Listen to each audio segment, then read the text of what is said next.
Hello guys, my name is Shayan. In this video, I would like to explain about how to answer for a question. This is very common interview question that people will ask you in the interview.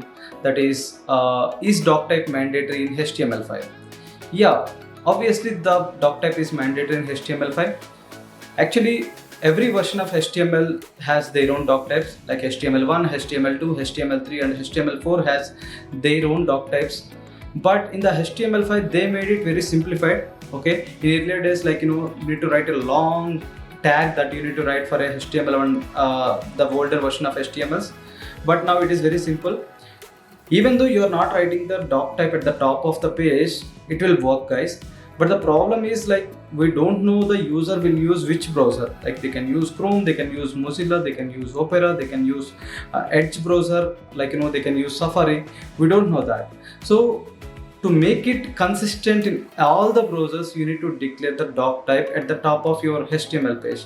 Otherwise, the browser doesn't know which version of HTML that you are using it.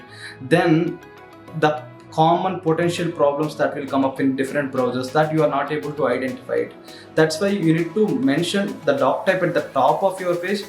Then browser knows that you are writing the HTML5 version. Then it is making available all the features of HTML5 to you, to your website. Then it will work correctly. You need to give the answer in this way, then you definitely crack the interview. Thank you for watching the video. Don't forget to subscribe my channel.